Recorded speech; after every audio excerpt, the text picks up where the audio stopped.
Key point 24.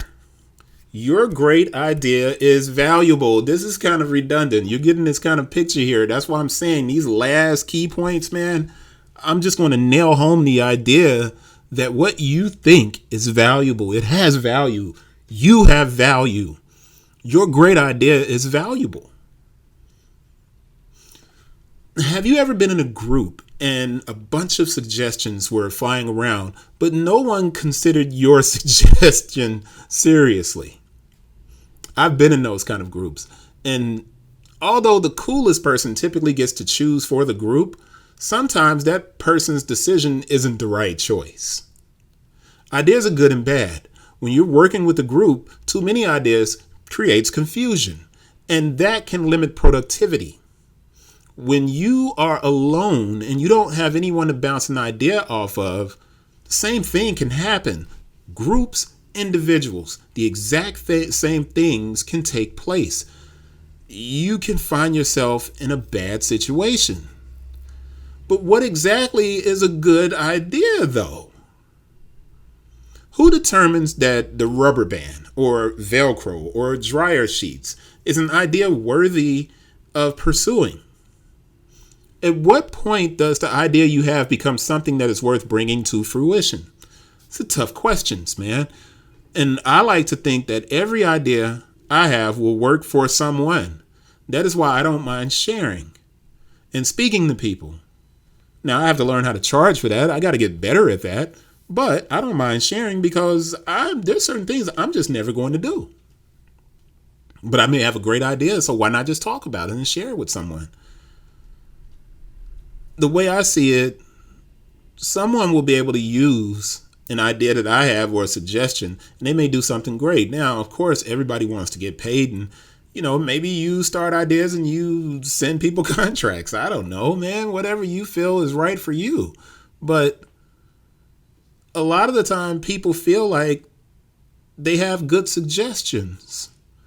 And most people are passionate. Most people are passionate about what they think will work, and that's okay. That's a good thing. You have to love that. Their ideas are valuable. All ideas are valuable. I know that sounds like these lives matter, but seriously, all ideas are valuable. They all have value, man.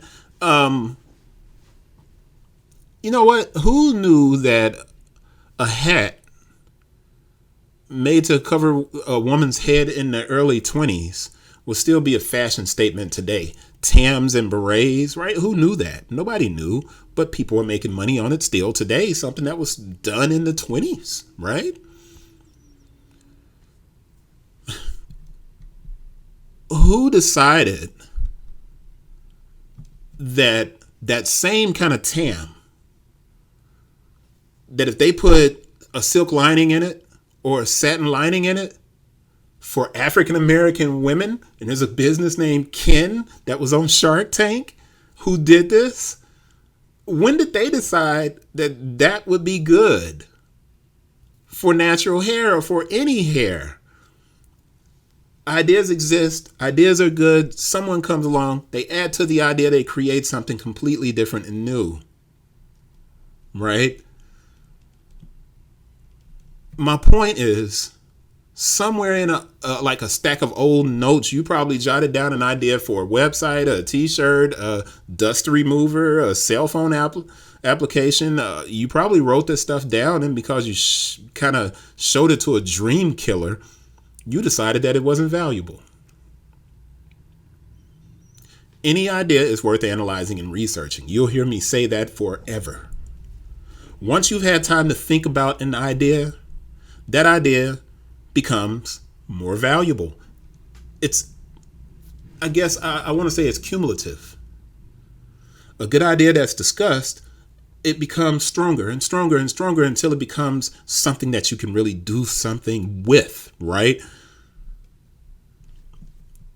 Your only job after generating the idea, talking about it, is bringing it to life. But to do this, and I've said this a lot already, it's hard to do it by yourself. You need someone, You need some group. You need someone to stand in front of to get feedback. So key point 24 leads us directly into key point 25, which is, I think, the most important thing. Start think tanks. Start think tanks. The first step on the road to developing something is having a mentor or someone who can help you discuss the possibilities and pitfalls. College, like I said, is a great time. It's the perfect time to find enough people to build think tanks.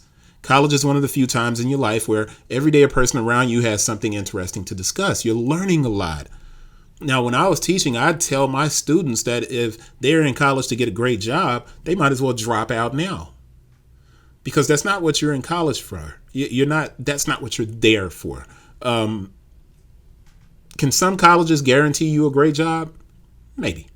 Yeah, if you live in a city where alumni associations and contacts are in positions to employ you, then definitely your employment rate is higher because of your college. However, simply attending Harvard does not mean that there's a job waiting for you when you walk across the stage. Now, the likelihood that there is probably increases because it's Harvard. But you're not there to get a job. You're there to learn. You're there to learn from the other people around you and share ideas. Now, when you leave college, you lose that big network of people that you can run into at any time. You lose that. It's not quite the same when you are working. But in college, you're there to network and become a creative thinker.